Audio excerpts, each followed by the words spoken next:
शिव का स्मरण करो।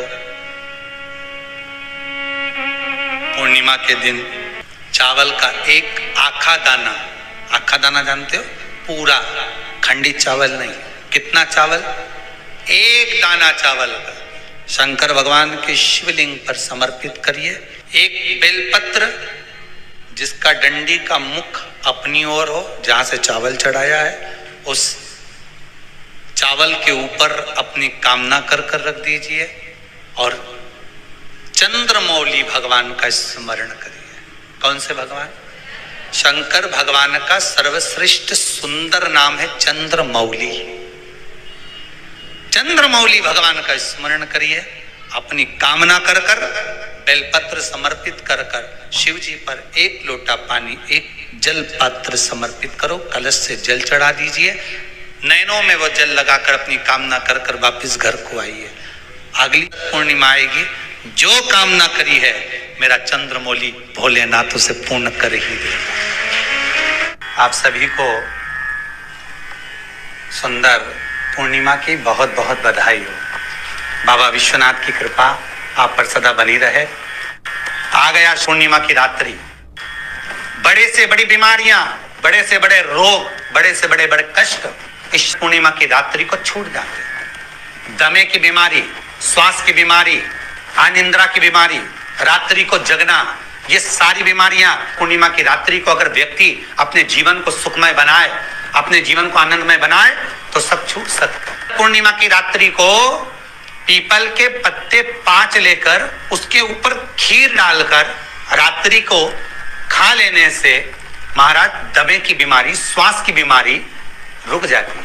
वो बीमारी बढ़ती नहीं है, उससे कष्ट नहीं होता। जिन बच्चों के नेत्र कमजोर होते हैं, रोशनी कमजोर होती है, पूर्णिमा के दिन रात्रि को 12 बजे भगवान चंद्रदेव का दर्शन कराइए। 5 से 7 मिनट तक नयन मिलाए चंद्रदेव के साथ और बाद में एक पीपल के पत्ते पर खीर जो चंद्र के नीचे रखी हुई है उसी खीर को चटा दीजिए। फिर चंद्र का दर्शन कराओ, फिर खीर को चटा दीजिए। महाराज नयन की ज्योति बढ़ती है, नींद नहीं आती तो निंद्रा देवी प्रवेश करती है, निंद्रा अच्छी आती है, आनंदित होता है। महाराज जिस व्यक्ति के शरीर में गांठ पड़ जाती हो, शरीर काला पड़ जाता हो, चट्टे पड़ जाते हो या दांत खाज खुजली हो जाता हो, उसके लिए भी पूर्णिमा की रात्रि को 12 बजे महाराज भगवान चंद्रदेव के लिए 21 दिए जलाए जाते हैं। उस 21 दिए की कालोच एक थाली में इकट्ठी करी जाती है। कालोच को इकट्ठी कर शरीर में गाय के घी के साथ में जहां जहां जगह पर चट्टे हैं, गांठ है, वहां लगाया जाता है। उसको 5 या 7 दिन लगाइए।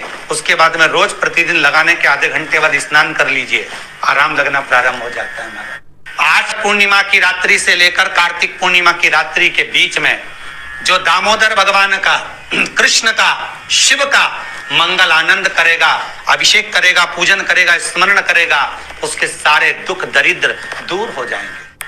रात्रि को आप बड़े प्रेम से खीर बनाओ, चंद्रदेव की साक्षी में रखो, भोग लगाओ भगवान श्री हरि को। बन सके अगर लक्ष्मी की कमी है, लक्ष्मी नहीं आ रही है, व्यापार नहीं चल रहा है, तकलीफ बहुत ज्यादा है, घर में कष्ट है, कर्जा ज्यादा है, तो एक तांबे के कलश के ऊपर, तांबे के कलश में पानी भरना, कटोरी रखना, उस पे लक्ष्मी जी की मूर्ति रखना। लक्ष्मी जी की मूर्ति नहीं हो तो चांदी का सिक्का रखना। उसके सम्मुख में आप 31 दीपक घी के लंबी बाती के जला देना। महाराज एक एक कमल गट्टा उस 31 दिए के अंदर डाल देना और लक्ष्मी जी का पूजन करना, लक्ष्मी जी का स्मरण करना, खीर का भोग लगाना, पान के पत्ते पर खीर रखना, 5 पत्ते पर खीर का भोग लगाना और माता लक्ष्मी से विनती करना। सुबेरे 4 बजे तक वो रखे रहने देना, सुबह 4 बजे वो उठाना, लक्ष्मी को वापिस तिजोरी में या सिक्का हो तो उसको अलमारी में रख देना। जो खीर बनी है वो प्रसाद के रूप में सुबह 8 बजे, 10 बजे, 9 बजे जब खाना हो प्रेम से खाना। माता जो दिए लगाए हैं वो ठंडे हो गए होंगे, उनको रखे रहने देना, बाद में काम आते रहेंगे, या दिए विसर्जन करना हो तो आपकी मर्जी है। पर वो मिट्टी के दिए लगेंगे, आटे के दिए नहीं लगेंगे, मिट्टी के दीप लगाना है आपको। 31 घी के दिए लगाना है। लक्ष्मी जी का पूजन करो, कंकु, चावल, हल्दी, मोली से सब तरह से पूर्णिमा की रात्रि को सुख मिलेगा, आनंद मिलेगा, लक्ष्मी की वृद्धि होगी, कार्य सिद्धि होगी। दूसरा क्रम, पूर्णिमा के दिन आप शाम को प्रदोष काल के समय 4:30 बजे से 6 बजे के बीच में 1 लोटा पानी, उसमें 5 बेलपत्र रखकर, 1 कमलगट्टा डालकर भगवान चंद्रेश्वर महादेव के नाम से भगवान शंकर को चढ़ा दीजिए। आपकी जो कामना हो वो कामना कर कर चढ़ाएं, विनती करें चंद्रेश्वर महादेव को और निवेदन करें कि हमारा ये कार्य सफल हो। केवल पूर्णिमा के दिन चढ़ाइए, कार्तिक पूर्णिमा तक क्या फल मिलता है हमको जरूर बताइए। भी पूर्णिमा की रात्रि को और कार्तिक पूर्णिमा की रात्रि को गर्भवती नारी अपनी नाभि पर यदि चंद्र की दृष्टि पड़वा लेती है तो बच्चा विकलांग पैदा नहीं होता है। गर्भ से जो बालक होगा श्रेष्ठ होगा, विद्वान होगा, चतुर होगा, पढ़ने में होशियार होगा, क्योंकि ये चंद्र की किरणें जब समुद्र में उछाल ला सकती हैं तो आपके जीवन में भी तरक्की ला सकती है, उछाल ला सकती है। क्यों करा जाता है पूर्णिमा का व्रत? पूर्णिमा का व्रत करने का कारण क्या है बताइए? आप इतने सालों से कर रही हो, कई माताएं कर रही होंगी पूर्णिमा का व्रत। एक समय फलाहार करती हैं, एक समय भोजन करती हैं। भोजन में खीर का होना जरूरी होता है पूर्णिमा के व्रत में। दूध की सामग्री होना जरूरी होती है पूर्णिमा के व्रत में। 12 महीने की पूर्णिमा करो, मना नहीं है। और पूर्णिमा उठाने का भी समय होता है चैत्री। चैत्र के महीने की जो पूर्णिमा होती है, चैत्री पूर्णिमा पहली पूर्णिमा मानी जाती है, इसलिए चैत्री पूर्णिमा को सिद्ध पूर्णिमा कहते, कार्य सिद्धात्री पूर्णिमा कहते, सिद्ध करने में। मनोरथी पूर्णिमा कहते हैं, मनोरथी पूर्णिमा। इसलिए पूर्णिमा का व्रत कहां से उठाया जाता है? चैत्र के महीने की पूर्णिमा से पूर्णिमा का व्रत उठाया जाता है कि मैं महीने की पूर्णिमा करूंगी तो चैत्र पूर्णिमा से उसको उठा लिया जाता है। पर उसका एक नियम रहता है, आप फलाहार करें अपनी जगह पर है, पर एक समय भोजन कर रहे हैं वो अपनी जगह पर। भोजन के साथ में मीठे के साथ थोड़ा दूध की सामग्री होना जरूरी होती है। और क्यों करते हैं पूर्णिमा का व्रत? किस लिए किया जाता है, क्यों करा जाता है? उसका व्याख्यान वर्णन शिव महापुराण के अंतर्गत स्कंद पुराण में लिखा गया। स्कंद पुराण में वर्णन किया है श्री वेद व्यास जी महाराज ने। कहा ये पूर्णिमा का व्रत इसलिए किया जाता है कि व्यक्ति का जब मन गलत भ्रम में जाने लगता है, मन जब गलत जगह पर जाने लगता है, तो ये मन को गलत जगह पर ले जाने वाला कौन होता है? तो कहा ये चंद्र होता है। व्यक्ति की राशि के अंतर्गत, व्यक्ति की पत्रिका के अंतर्गत, व्यक्ति की ग्रह दशा के अंतर्गत जब चंद्र बेकार चलता है तो व्यक्ति अच्छा करते करते भी बेकार करने लग जाता है। चंद्र डोल रहा है। कई माताएं कहती हैं गुरुजी हमारे बेटे को आशीर्वाद दीजिए, बहुत गलत संगत में जा रहा है। मतलब समझ जाना कि चंद्र गड़बड़ जा रहा है। बेटी अगर गलत मार्ग पर जा रही है, बेटी अगर गलत संगत में जा रही है, किसी अन्य व्यक्ति को आकर्षित हो, चंद्र गड़बड़ हो रहा है, उसका चंद्र कहीं जा रहा है। कोई पुरुष, कोई लड़का, कोई गलत मार्ग पर जा रहा है, चंद्र गड़बड़ हो रहा है। घर में जो क्लेश उत्पन्न होता है, घर में जो विवाद उत्पन्न होता है, उस विवाद को रोकने के लिए केवल चंद्र की ही, इसलिए तो पूर्णिमा घर की नारियां हमारे यहाँ हिंदू धर्म में यहां तक स्कंद पुराण में कह दिया कि प्रत्येक पूर्ण, आप लोग कभी आप लोगों ने सत्यनारायण जी की कथा करवाई है?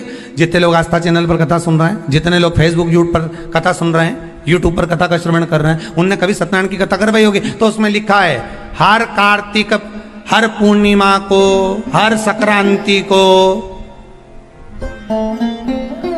ब्राह्मण सत्यनारायण भगवान की कथा या राजा या वैश्य कथा को कराता था या बढ़िया कथा कराता। सुनी कि नहीं सुनी ये बात? सत्यनारायण भगवान की कथा में लिखा है, स्कंद पुराण के अंतर्गत जो सत्यनारायण भगवान की कथा का स्मरण किया उसमें लिखा है प्रत्येक संक्रांति पूर्णिमा को सत्यनारायण की कथा करवाने लगा और ये योनि को प्राप्त हुआ, इस योनि से छूटा, इस योनि में गया। लिखा है, सब कुछ लिखा है। अब उत्ते से समझ जाओ कि पूर्णिमा को सत्यनारायण की कथा करने का बोला, तो पूर्णिमा कोई सत्यनारायण की कथा का क्यों बोला? वैसे तो रोज कराओ सत्यनारायण जी की कथा, प्रतिदिन कराओ, मना नहीं है। आप क्या कोई विशेष फंक्शन है आप सत्यनारायण जी की कथा करवा, पर पूर्णिमा संक्रांति को और संक्रांति को पूर्णिमा को सत्यनारायण की कथा का स्मरण क्यों करवाया गया? क्योंकि पूर्णिमा के दिन अगर ये भगवान का व्रत रख लेगी, पूर्णिमा के दिन अगर ये खीर का प्रसाद बना लेगी, थोड़ा सा दूध की कोई सामग्री बना लेगी और भगवान को भोग लगा देगी, भले सत्यनारायण भगवान के भाव से बनाए, भले सत्यनारायण जी के निमित्तार्थ बनाए, पर अगर इसने सत्यनारायण भगवान के निमित्त से बना, पर पूर्णिमा के दिन अगर ये व्रत रखेगी, उपवास रखेगी या कोई सामग्री बनाकर भगवान की पूजन कर लेगी, तो इसके घर में जो अशांति है वो शांति में बदल जाएगी। इसलिए कई घरों में आज भी सत्यनारायण भगवान की पूजन हर पूर्णिमा को करती है। माता किताब लेके बैठ जाती है, तुरंत उन्हें ऑफिस जाना, कहीं काम पे जाना, और तुरंत उसने जल्दी कलश रखा, कलश नहीं भी रखे तो भगवान की पूजन कर कुरा के ब्राह्मण देवता को बुला लेगी, ब्राह्मण नहीं आएंगे तो खुद कर लेगी, पर करती जरूर है। इतना सा आटा सेक लेगी, पंजेरी बनाई, सीरा बनाई, मिठाई रख दो, कुछ भी करेगी पर सत्यनारायण की कथा कर लेगी। उसका मन लग गया उसमें, मतलब पूर्णिमा को करना है। उसको करने से क्या होता है? शांति रहती, शीतलता रहती। जिसके घर में हर महीने की पूर्णिमा को खीर बनती हो, ध्यान दीजिएगा, बहुत सुंदर संवाद चल रहा है, बहुत ध्यान देने वाली बात है। प्रत्येक महीने की पूर्णिमा को जिसके घर में दूध की सामग्री बनती हो, दूध की सामग्री तैयार होती हो, खीर प्रसाद तैयार होता हो, उसके घर में कभी क्लेश नहीं हो सकता। चाहे सास बहू एक दूसरे के सामने वो कहे ना, वो सांप और नेवले की लड़ाई क्यों ना, फिर भी शांति हो जाती है। पर प्रत्येक महीने की पूर्णिमा होना चाहिए। ये नहीं कि तुमने एक महीने की पूर्णिमा पे बना लिया और दूसरे महीने की पूर्णिमा को गायब कर दिया। फिर किसी ने कह दिया आज चूरमा तो बन रहा है, दाल बाटी तो बन रही है चूरमे के साथ में, लड्डू बन रहे हैं, तो काय को खीर बना रही हो? तो तुमने अब वो खीर प्रसाद। महापुराण की कथा कहती है, महाराज पूर्णिमा का जो चंद्र है वो विशाल का है, और उस चंद्र की पूर्णता में हमारी अभिलाषाएं भी पूर्ण हो। आप आस्था चैनल के माध्यम से जितने लोग कथा सुन रहे हैं, फेसबुक यूट्यूब पर जितने कथा सुन रहे हैं, और कुबेरेश्वर धाम में जितने कथा सुन रहे हैं, आप में से कितने लोग हैं जो पूर्णिमा का व्रत करते हैं? जो माताएं करती हो जरा हाथ उठाइए। पूर्णिमा का व्रत जो करते हो ना आप लोग, रखिए। अब पूर्णिमा के व्रत में आपने कई बार किताब पढ़ी होगी पूर्णिमा की, या आपने व्रत किया होगा, या पूर्णिमा का व्रत आप धारण करे होगे, तो उसमें पूजन कौन से भगवान की होती है? पूर्णिमा के व्रत में किस भगवान की पूजन होती है? तो कहा पूर्णिमा के व्रत में केले के खंभ लगाकर पूर्णिमा का जो अध्यापन होता है, पूर्णिमा की जो पूजन होती है, उस पूजन में शंकर और पार्वती की पूजन की जाती है, शिव और नारायण की पूजन करी जाती है, शंकर और पार्वती का स्मरण किया जाता है। किसकी पूजन होती है? शिव पार्वती।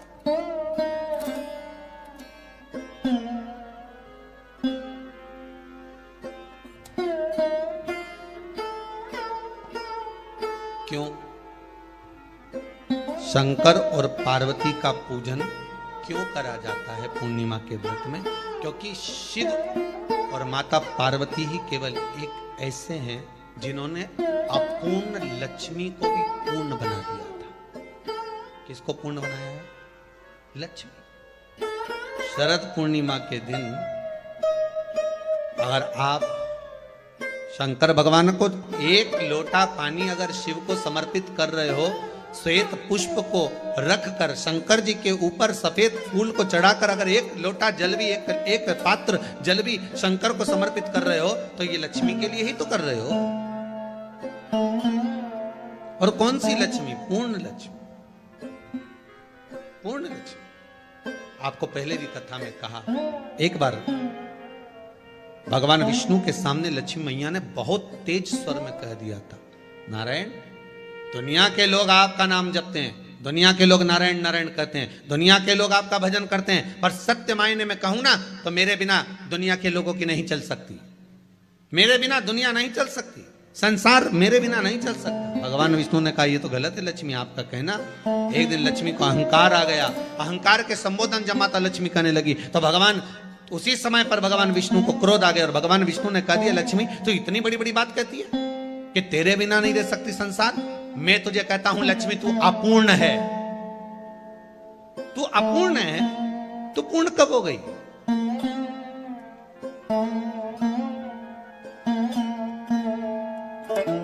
तेरी पूर्णता कहां हो गई? लक्ष्मी की आंख से आंसू बहने लगे। आज आपने मुझे अपूर्ण कहा, आपको मालूम है आप मुझे अपूर्ण कह रहे हो? आपको ये ज्ञात हो रहा है आप मुझे अपूर्ण कह रहे हो? भगवान कहते हैं हाँ लक्ष्मी मैंने तुझे अपूर्ण कहा। अपूर्णता का मतलब आप जानते हो ना? भगवान कहते हैं लक्ष्मी मैं सब जानता हूं। लक्ष्मी रोती हुई माता सरस्वती के पास पहुंच गई। सरस्वती ने पूछा क्या बात है लक्ष्मी, क्यों रो रही हो? लक्ष्मी जी ने कहा क्या बताऊं सखी, मेरे पति ने आज मुझे अपूर्ण कह दिया। तो क्यों रो रही है तू? अपूर्ण अगर कह दिया, पति ने ही तो कहा है ना, तो क्यों रोना? चल मेरे साथ में। और सरस्वती मैया माता लक्ष्मी को लेकर सीधे पहुंच गई माता पार्वती के यहाँ। माता पार्वती के यहाँ जब पहुंची, माता पार्वती ने लक्ष्मी जी को देखा और सरस्वती को देखा तो पूछा कि बात क्या है, क्या हो गया ऐसा, क्या हुआ, क्या है ऐसा जो तुम दोनों आज मेरे पास में आई? क्या हुआ? पार्वती जी कुछ बोलती, शिव जी का ध्यान माता सरस्वती की ओर और लक्ष्मी की ओर गया और भगवान शंकर जान गए कि आज भगवान नारायण ने लक्ष्मी जी को अपूर्ण कहा है। अब देखें माता पार्वती क्या कर सकती है, इसको पूर्ण बनाने के लिए करेगी क्या? क्या हुआ? माता सरस्वती जी बोली लक्ष्मी को अपूर्ण कर दिया। अपूर्ण कर दिया? हाँ, तो क्या सोचना उसके लिए, इसको मैं अभी पूर्ण बना देती हूं। माता जगत जननी पार्वती ने गोदी में विराजमान गणेश जी को उठाया और उठाकर लक्ष्मी जी की गोद में दे दिया। ले लक्ष्मी, आज से तो पूर्ण हो गई। लक्ष्मी आज से तो पूर्ण। गोदी में जब तक संतान नहीं है तो नारी को लोग अपूर्ण समझते हैं, पर माता पार्वती जी ने संपूर्ण ब्रह्मांड में एक सिद्धता प्रदान कर दी कि अपने गोदी के लाल को, अपने गोदी के पुत्र को माता ने लक्ष्मी की गोद में देकर लक्ष्मी को पूर्ण बना। वो दिन कौन सा था? यही शरद पूर्णिमा का दिन था। कौन सा दिन? आवाज पकड़ हुआ। यही शरद पूर्णिमा का दिन था। शरद पूर्णिमा का दिन लक्ष्मी को पूर्ण करने का दिन।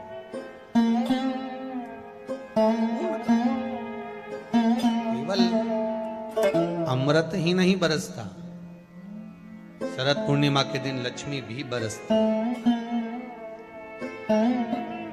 लक्ष्मी पूर्णिमा के कितने व्रत होते हैं? बोलते जाओ, जरा जल्दी जल्दी बोलो।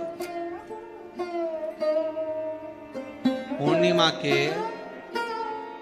नारियों को, स्त्रियों को अखंड सौभाग्य के लिए, जो नारी वैधव्य नहीं होना चाहती है उस नारी को पूर्णिमा के कितने व्रत करना चाहिए? जिस नारी के यहाँ संतान नहीं हो, भगवान कृष्ण ने माता यशोदा को द्वापर में भी बताया है कि पूर्णिमा के 32 व्रत होते हैं।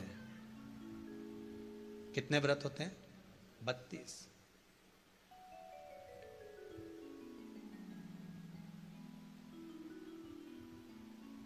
स्वयं भगवान कृष्ण यशोदा रानी को, माता यशोदा जी को भी बता रहे हैं 32 व्रत। अब आपको किसी ने बता दिया होगा कि 8 कर लो, 7 कर लो, 6 कर लो, 12 कर लो, इसलिए आपने बोला कि 12 कर लीजिए, 32 कर लीजिए। अरे यहां तो द्वापर की कथा भी कहती है। यशोदा जी ने एक बार भगवान कृष्ण को रोक कर कह दिया, ए कन्हैया रुको। कन्हैया बोले बोलो मां क्या बात है? कन्हैया जरा रुकिए, इधर आओ जरा। भगवान कृष्ण आए। हाँ मां बोलिए, किस जगह का प्रसंग है ये? जिस समय पर राधा रानी कुरुक्षेत्र में नंद बाबा और यशोदा जी को लेकर कुरुक्षेत्र के कुंड में, ब्रह्म सरोवर में स्नान कराने के लिए लेकर जाती है, ग्रहण का समय पर। और जब भगवान कृष्ण उस कुरुक्षेत्र के उस सरोवर में स्नान करने आते हैं, तब यशोदा जी ने अपने लाला से प्रश्न किया है, पूछा है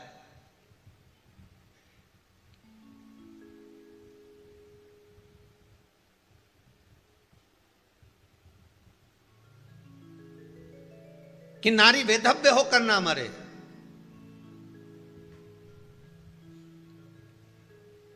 उसका पति कोई रोग से ग्रसित ना हो, उसका पुत्र किसी रोग में ना पड़े,